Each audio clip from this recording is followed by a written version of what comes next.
Good evening दोस्तों। आज एक बार फिर से मैं प्राची क्लासेस में सभी का स्वागत करता हूं। आज का मोटिवेशन है कि कोई किसी का सहारा नहीं होता, कोई किसी का सहारा नहीं होता, बिना संघर्ष का जीवन में उजाला नहीं होता। तो चलिए आज का सेशन स्टार्ट करते हैं। और हम लोग पिछले क्लास में सेल के बारे में पढ़े थे कि सेल क्या होता है, सेल का खोज किसने किया था, और सेल से रिलेटेड हम लोग कुछ ऑब्जेक्टिव क्वेश्चन भी किए थे। आज हम लोग सेल का डिवीजन, आखिर सेल जो है कोशिका विभाजन जो है किस तरीके से होता है, कैसे होता है, उसके बारे में, और कोशिका विभाजन होने से हमारे शरीर में क्या क्या होते हैं उसके बारे में हम लोग अध्ययन करेंगे। तो चलिए सेशन को स्टार्ट करते हैं।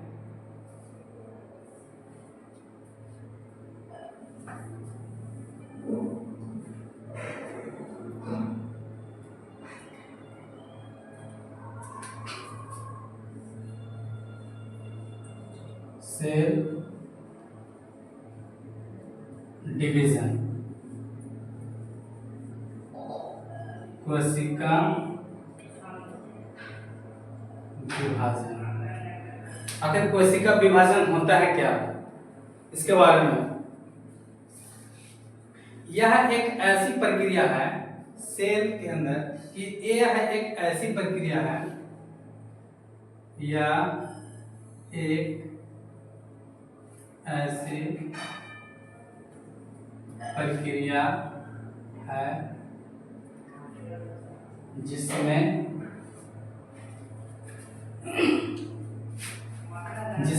एक कोशिका दो या दो से अधिक भागों में विभाजित होता है, उसे कहते हैं हम लोग सेल डिवीजन, यानी कोशिका विभाजन। होता है क्या, यह एक ऐसी प्रक्रिया है जो हमारे शरीर में क्या होता है, कहीं पे कट जाता है, कहीं पे स्किन जल जाता है, या कहीं पे हमारा जो बोन्स है वो टूट जाता है। तो आखिर ये जो नया निर्माण होता है हमारे शरीर में, कहीं पे स्किन जल गया, जख्म होता है, तो उससे स्किन वहां पे क्या होता है, सेल मर जाते हैं। तो उस सेल में क्या होता है कि वहां पे जो कोशिका विभाजन जो करता है सेंट्रोसोम, वो कैसे करता है, किस प्रकार से करता है। तो यह एक ऐसी प्रक्रिया है जिसके द्वारा क्या होता है, एक कोशिका क्या करता है, तो अपने आप को डेवलप करता है, वहां पे विभाजित करता है। और विभाजित करने के बाद हमारा जो स्किन, नया स्किन बनता है, नया बोन्स बनता है, उसी से बनता है, उसी को बोला जाता है क्या, कोशिका विभाजन। और कोशिका विभाजन से यही प्रक्रिया होता है, तब हमारे शरीर में कहीं पे कटा छटा जो अंग होता है उसको मरम्मत करने का काम करता है, यानी कि नया स्किन, नया बोन्स का निर्माण होता है। तो उसी को कहा जाता है कोशिका विभाजन, और यह कोशिका विभाजन से ही होता है। तो अब देखते हैं कि कोशिका विभाजन तो हो गया। अब कोशिका विभाजन जो है कितने टाइप्स में होता है, इसके बारे में हम लोग अध्ययन करेंगे। क्या कोशिका विभाजन होता है तो उसका प्रक्रिया होता है, उसके टाइप्स भी होते होंगे। तो हम लोग देखेंगे आगे कि ये कोशिका विभाजन जो है कितने टाइप्स के होते हैं, उसके बारे में अध्ययन करेंगे। इसका जो मुख्य क्या बोलते हैं कि कोशिका विभाजन जो है, इसका जो है महत्व लिख लेते हैं थोड़ा सा कि महत्व क्या करता है। महत्व होता है कि यह क्या करता है, तो ऊतकों का मरम्मत करता है, ऊतक का मरम्मत करता है। यह क्या करता है, तो ऊतकों का मरम्मत करता है। और जैसे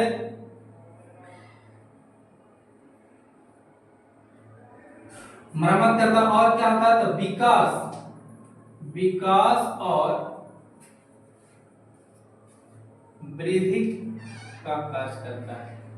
क्योंकि जब हमारे, अभी जस्ट बताया कि जब हमारे शरीर में किसी प्रकार का बॉडी में क्या होता है, स्किन वगैरह में दिक्कत होता है, कहीं पे कट छट जाता है, या फिर स्किन हमारा जल जाता है किसी कारणवश से, या फिर हमारे जो बोन्स है टूट जाते हैं, तो ये सारे जो क्या करता है, ऊतकों का मरम्मत करता है और विकास करता है और वृद्धि करता है। तो ये सारे काम जो होते हैं ये क्या होता है, तो कोशिका विभाजन के द्वारा किया जाता है। इसके बारे में हम लोग पढ़ेंगे कि कोशिका विभाजन जैसे कितने टाइप्स के होते हैं इसके बारे में।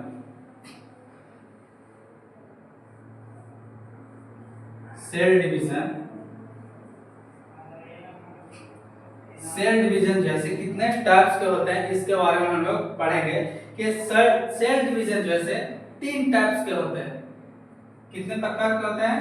3 टाइप्स के। ये 3 टाइप्स के जो है से 3 प्रक्रिया से क्या होता है कि कोशिका विभाजन का हम लोग पढ़ेंगे।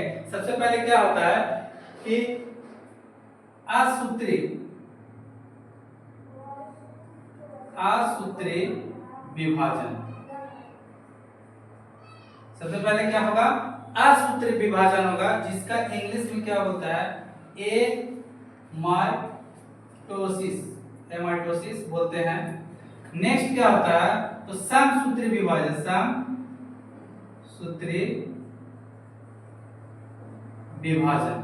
नेक्स्ट क्या होता है, समसूत्री विभाजन। एक और होता है अर्धसूत्री विभाजन, अर्धसूत्री विभाजन। इसको बोलते हैं मायोसिस, नेक्स्ट माइटोसिस, और एक होता है मियोसिस। ये 3 प्रकार के जैसे कोशिका डिवीजन होता है, 3 प्रकार से कोशिका डिवीजन होता है, मतलब कोशिका का जो विभाजन होता है 3 तरीके से किया जाता है। सबसे पहले क्या होता है, तो असूत्री विभाजन होता है, जिसको बोलते हैं माइटोसिस, और सेकंड में होता है समसूत्री विभाजन जो होता है माइटोसिस होता है, और तीसरा जो होता है अर्धसूत्री विभाजन जिसको बोलते हैं मियोसिस बोला जाता है। सबसे पहले अब हम लोग अध्ययन करेंगे कि आखिर जो असूत्री विभाजन होता है ये किस में होता है, किस तरीका से होता है, इसके बारे में हम लोग अध्ययन करेंगे।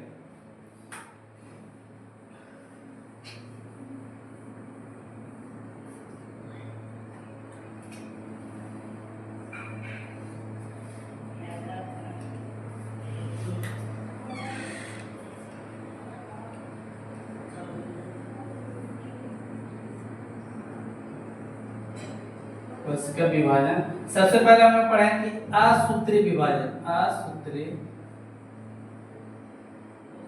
विभाजन, माइटोसिस जो होता है ये होता है कि ये जो होता है क्या, ये होता है प्रोकैरियोटिक में। क्या होता है? प्रोकैरियोटिक।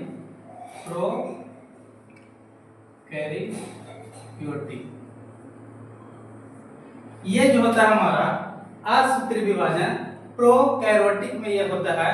ये क्या करता है कि इसमें जो होता है ये न्यूक्लियस होता है, और इसमें होता है सेंट्रोसोम, और एक होता है प्लास्टिड। इसमें क्या होता है ये जो प्रोकैरियोटिक है, प्रोकैरियोटिक जो होता है इसमें जो है से ये जो होता है असूत्री विभाजन, इसमें जो है ये कोशिका इस तरीके से कोशिका है, इसमें धीरे धीरे से कोशिका का आकार जैसे ये क्या होता है, तो कोशिका का आकार इसमें धीरे धीरे क्या होता है, बढ़ते जाता है, और बढ़ते बढ़ते एक इस तरीके से आकार बना लेता है, और यहाँ से क्या करता है, ये जैसे ये न्यूक्लियस है, ठीक है, केंद्रक है, और ये जो है से आपस में क्या होता है, टूट जाता है। मतलब कि आपस में क्या होता है, ये विभाजित हो जाता है 2 पार्टों में, और इस तरीके का क्या होता है, ये आकृति का निर्माण कर देता है। इस तरीके से ये 2 भागों में क्या होता है, विभाजित हो जाता है। और ये विभाजित जो होता है किसमें होता है, प्रोकैरियोटिक, यानी कि सूक्ष्म जो भी बैक्टीरिया वगैरह जो होते हैं, जीवाणु होते हैं, जैसे कि हम लोग देखे हैं कि क्या बोलते हैं, अभी जो आया था हमारे जो 2019 में कोरोना वायरस, जिस तरीके से, फिर उसके बाद बैक्टीरिया जो है वो सब जो आते हैं, ये सारे जो आते हैं किसमें आएगा, असूत्री। इसका कोई भी सूत्र नहीं है, ये क्या कहलाता है, तो असूत्री विभाजन कहलाता है, और इसमें किसी प्रकार का क्या सूत्र नहीं है, जिसको बोला जाता है क्या, असूत्र विभाजन। और इसमें ये इस तरीका से क्या होता है, तो विभाजित होता है। नेक्स्ट आगे हम लोग पढ़ेंगे समसूत्र विभाजन। बाकी समसूत्र विभाजन जो होता है किसमें होता है, किस तरीका से होता है, इसके बारे में पढ़ेंगे।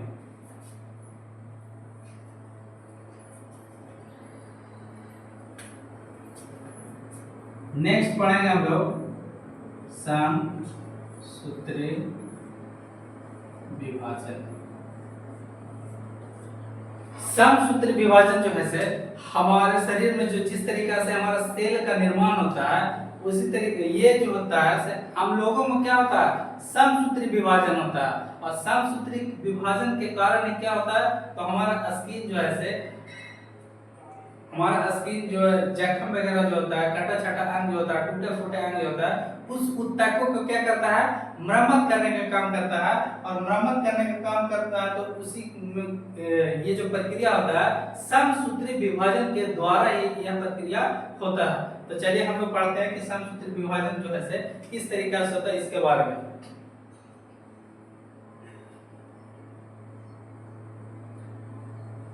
इसको बोला जाता है माइटोसिस। माइटोसिस बोला जाता है। यह क्या करता है कि यह एक प्रकार के कोशिका का विभाजन करता है। यह भी क्या करता है, एक प्रकार का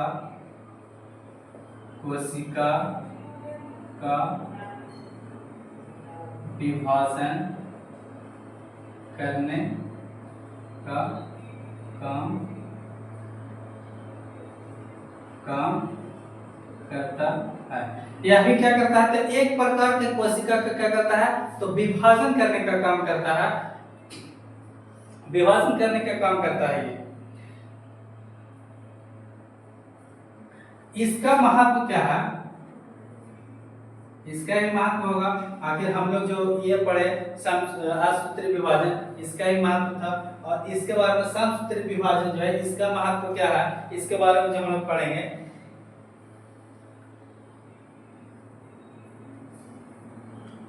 यह क्या करता है कि कोशिका का विभाजन तथा मरम्मत करने का काम करता है। यह भी क्या करता है, तो कोशिका का विभाजन करता है। और विभाजन के द्वारा यह क्या करता है, तो मरम्मत करने का काम करता है और विकास करने का काम करता है ये भी। लेकिन एक चीज और क्या है कि ये जो है हमारा क्या होगा, तो ये जो समसूत्री विभाजन जो है से हमारा कहाँ होगा, ये नोट में करके लिख लीजिएगा आप लोग कि जो हमारा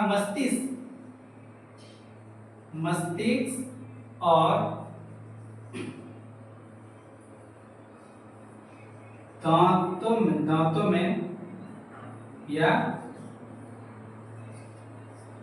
विभाजन नहीं होता है। यह जो है से मस्तिष्क और दांतों में किसी भी प्रकार का सेल डिवीजन नहीं होता है।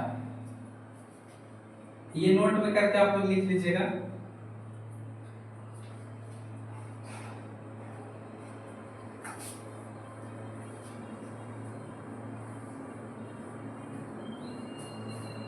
नेक्स्ट आते हैं हम लोग कि अब जो आते हैं समसूत्री विभाजन।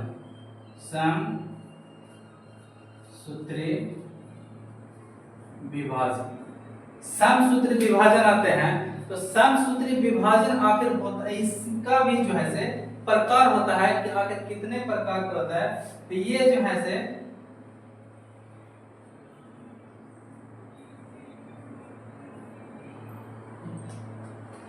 पांच प्रकार के ये होते हैं। कितने प्रकार के, 5 प्रकार से ये जो है से समसूत्री विभाजन हमारे शरीर में होता है।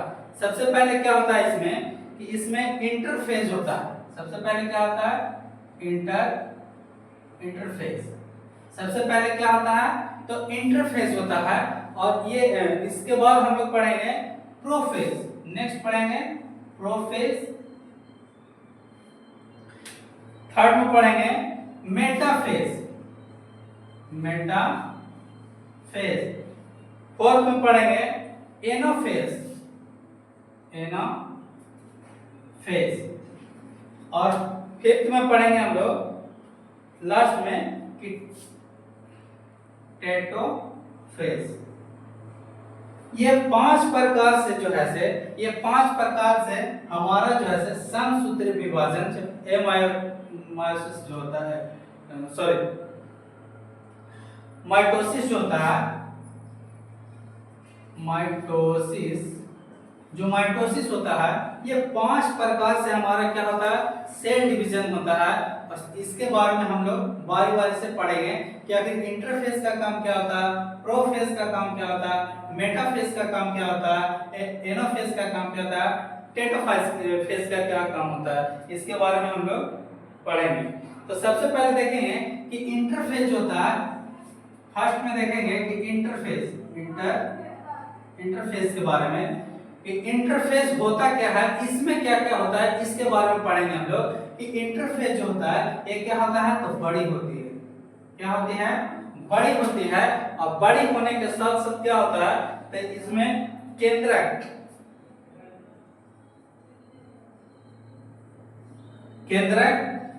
बड़ी होने के साथ साथ क्या होता है, तो केंद्रक जो है से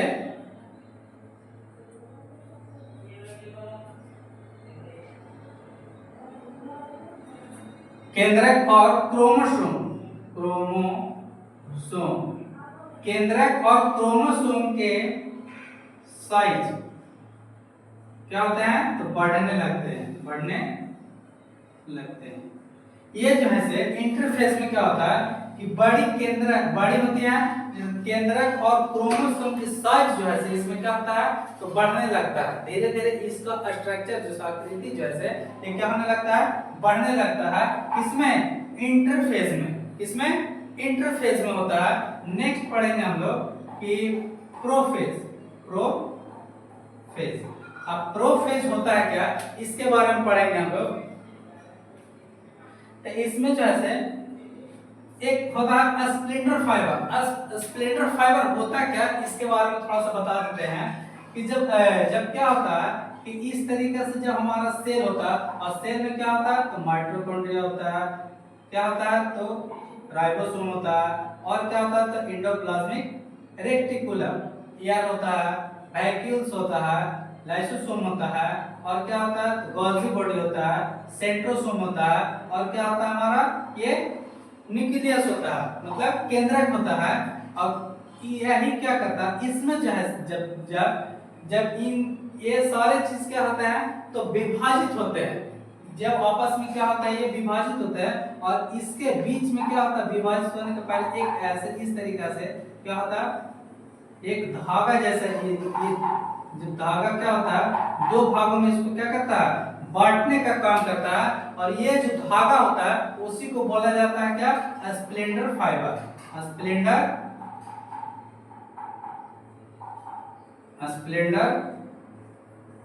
फाइबर, ये स्प्लिंटर फाइबर यही कहलाता है, जो क्या करता है कि 2 भागों में क्या करता है, तो बांटने का काम करता है। सेल को बांटने का काम जो होता है स्प्लिंटर फाइबर ही करता है। और स्प्लिंटर फाइबर जो है बनना शुरू किसमें होता है, तो हमारा प्रोफेज में होता है। किसमें होता है, प्रोफेज में होता है। ये स्प्लिंटर फाइबर जो है बनना शुरू हो जाता है किसमें, जब सेल डिवीजन होता है उस समय क्या होता है, तो स्प्लिंटर फाइबर उसमें बनना शुरू हो जाता है।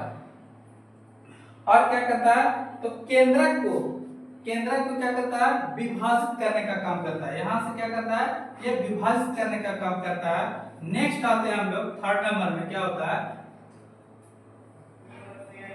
मेटाफेज। क्या होता है, मेटाफेज।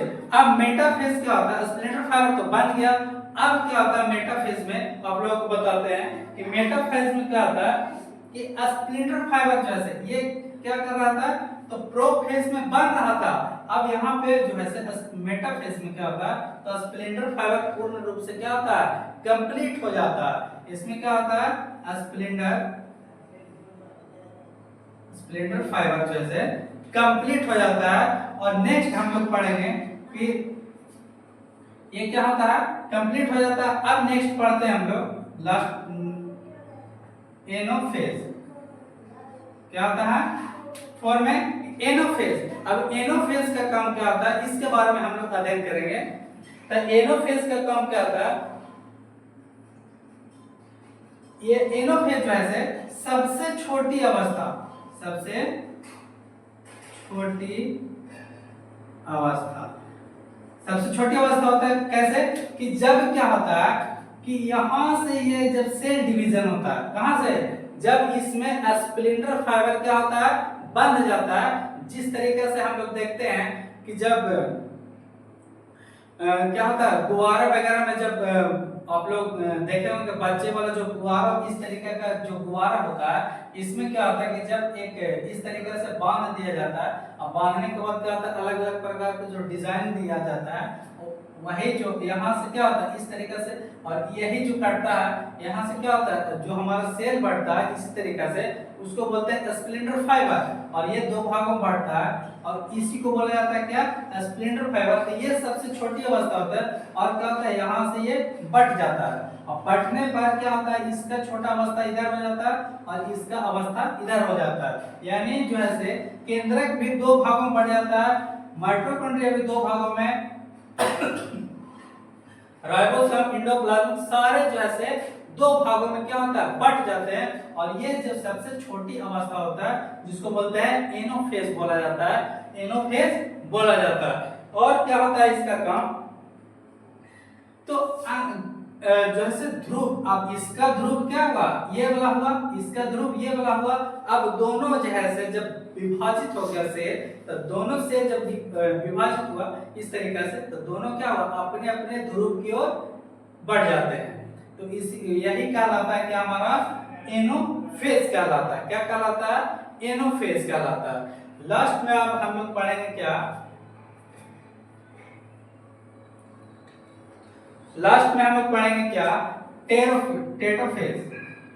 टेटोफेज कि आखिर टेटोफेज का भी तो कुछ काम होता होगा। तो टेटोफेज का काम क्या है, अब यहां तक तो क्या हो गया, कोशिका विभाजित हो गया। तो इसमें कुछ होता है, इसका काम क्या है, पूर्णतः विभाजन, मतलब कोशिका का पूर्ण विभाजन। कोशिका का पूर्ण विभाजन किसमें होता है, टेलोफेज में। अब आपसे क्वेश्चन पूछेगा कि मेटाफेज में क्या होता है, तो मेटाफेज में क्या होता है, तो स्प्लिंटर फाइबर जैसे कंप्लीट हो जाता है। स्प्लिंटर फाइबर बनना कहां शुरू होता है, तो हम बताएंगे क्या, प्रोफेज में। क्या बताएंगे, प्रोफेज में। नेक्स्ट आता है हम लोग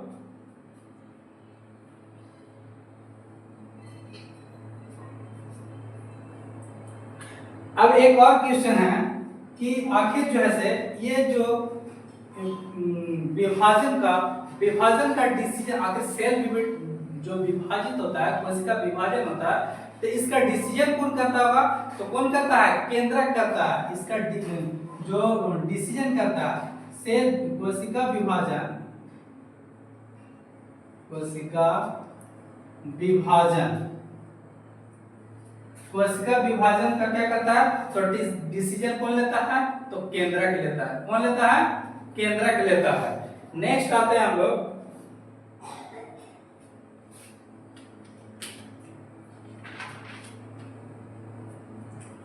अब सेल डिवीजन हो गया। अब नेक्स्ट पढ़ते हैं कि आखिर जो है क्रोमोसोम। अब क्रोमोसोम यहाँ पे जो हम लोग पढ़े थे पिछले क्लास में कि ये जो होता है हमारा क्या होता है, केंद्रक होता है। और केंद्रक में क्या पाए जाते हैं, तो डीएनए, आरएनए, ठीक है। तो डीएनए गुणसूत्र जो पाया जाता है, अब इसके बारे में, और गुणसूत्रों की संख्या हमारे कितने होता है, 46 यानी 23 जोड़े। इसके बारे में हम लोग आगे अध्ययन करेंगे। अब इसके बारे में हम लोग पढ़ते हैं कि आखिर ये किस तरीके से होता है।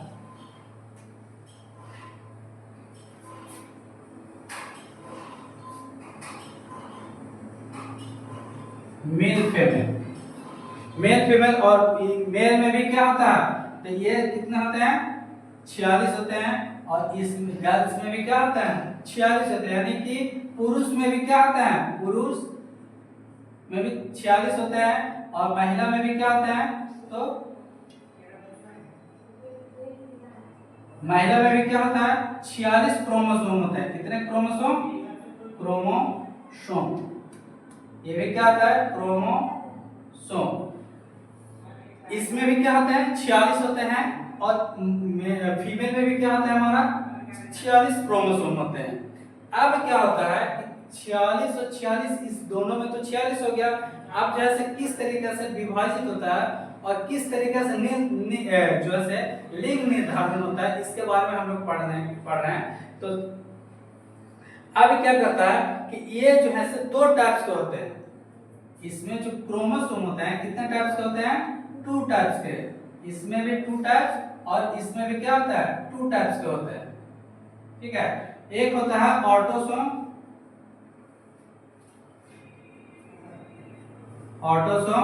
और एक होता है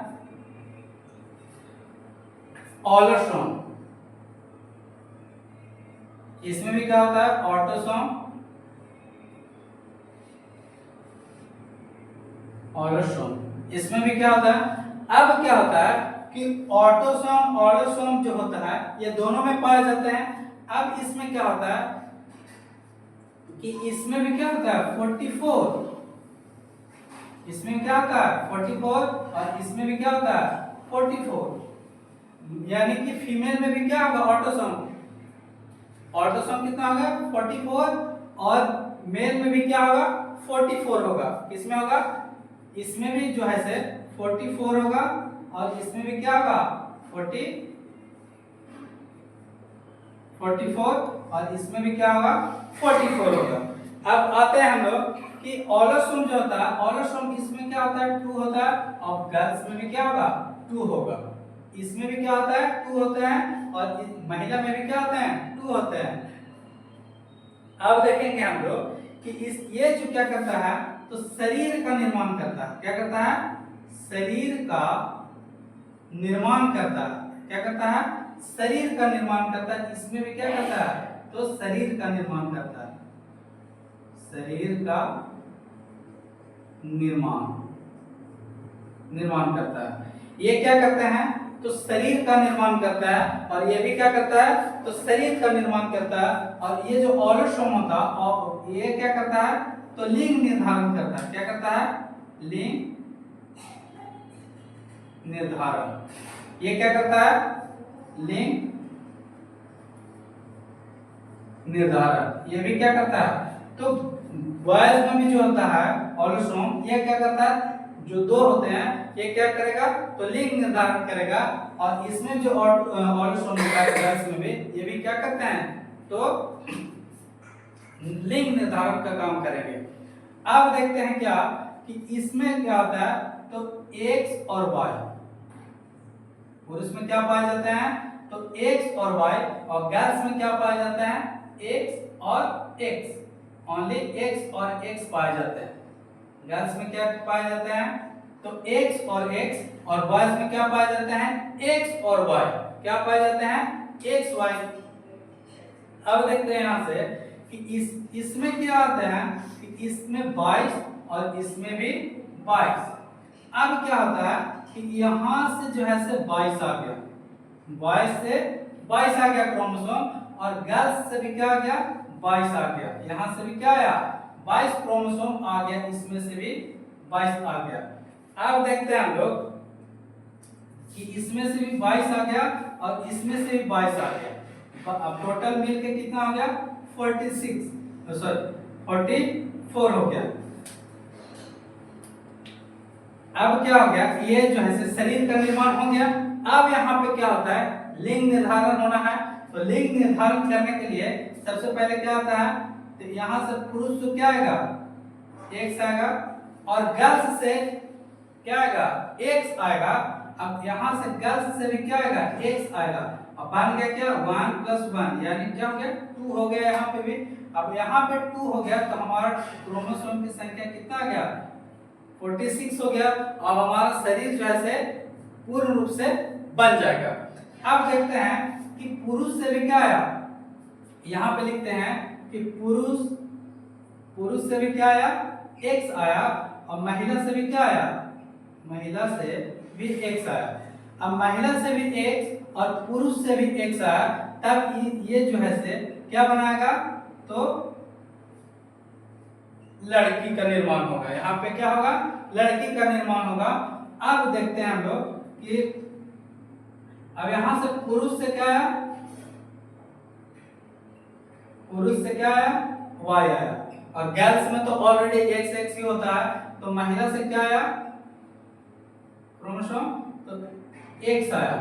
अब x और y, तो लिंग निर्धारण जो होता है ये किससे होता है, तो पुरुष पे निर्भर करता है कि उससे क्या होता है, अगर y आया और गर्ल्स में तो क्या है ऑलरेडी x x है, तब क्या होगा, लड़का का निर्माण होगा, लड़का का निर्माण होता है।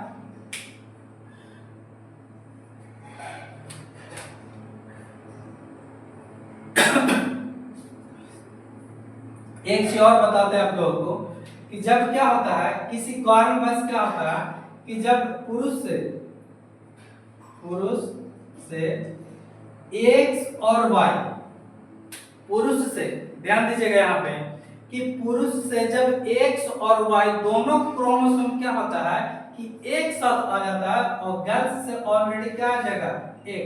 अब यहाँ पे 46 होना चाहिए, लेकिन हो जाता है कितना, 47। अब 47 आएगा तो इसमें क्या होता है, ट्रांसजेंडर का निर्माण हो जाता है। क्या होता है, ट्रांसजेंडर का निर्माण हो जाता है। और अगर इसमें क्या होता है कि अब ये तो हो गया कि जैसे पुरुष में x और y दोनों आ गए, किसी कारणवश से ऐसा होता है, और ये जो है गर्ल्स से क्या आ गया, x, और टोटल ऑल ओवर कितना हो गया, क्रोमोसोम की संख्या 47। अब 47 जब आ जाएगा तो क्या हो जाएगा, इसमें ट्रांसजेंडर का निर्माण हो जाता है। इतना क्लियर हुआ।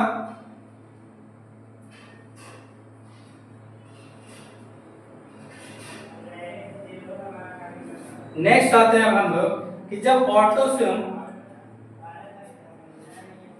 क्या होता है कि जब क्या होता है कि ऑटोसोम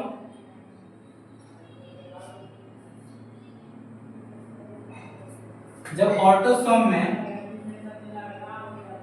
प्रोफेज, जब ऑटोसोम में क्या होता है, प्रोफेज आता है, तब तो शरीर का जब क्या होता है ऑटोसोम में,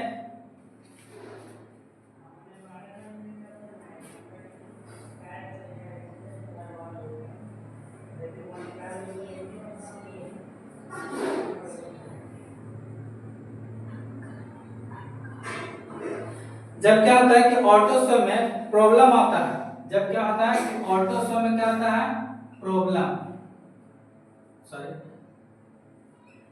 प्रॉब्लम आता है। जब ऑटोसोम में क्या होता है, किसी भी प्रकार का प्रॉब्लम आ जाता है, तब क्या होता है कि हमारे शरीर में क्या होता है, अपंगता आ जाती है। क्या आती है, अपंगता आती है। जैसे क्या होता है कि यहाँ पे क्या होता है, इस तरीके से ये जो होठ है वो और नोज में क्या होता है, तो कटा हुआ आता है। और क्या आता है, तो मस्तिष्क में प्रॉब्लम आता है। किसमें आता है, मस्तिष्क में प्रॉब्लम आता है, अपंगता आती है किसी भी शरीर में। तो ये किसके कारण आता है, जब ऑटोसोम में किसी भी प्रकार का प्रॉब्लम आता है, तब ये हमारे शरीर में क्या होते हैं, अपंगता आती है। मतलब किसी भी जैसे बॉडी में क्या होता है, तो प्रॉब्लम क्रिएट कर देता है, प्रॉब्लम आ जाती है। जैसे कि हृदय रोग भी आ जाता है, गुर्दा का जब विकास होता है उसमें भी क्या होता है, प्रॉब्लम आ जाता है। किसके कमी से, जब ऑटोसोम में क्या आएगा, प्रॉब्लम आएगा। क्योंकि ऑटोसोम जो होता है वो क्या करता है, तो लिंग निर्धारण करने का काम करता है। जैसे कि होठ कटा, फिर मस्तिष्क में आ जाते हैं, इसमें क्या होता है, तो बहुत सारे कमी आ जाते हैं जो हमारे शरीर में, किसके कमी से, तो ऑटोसोम के कमी से। तो आज तक इतना ही, नेक्स्ट क्लास में हम लोग पढ़ेंगे। तो आप लोग बताइएगा कि कैसा लगा मेरा क्लास, और लाइक सब्सक्राइब करना ना भूलें। धन्यवाद।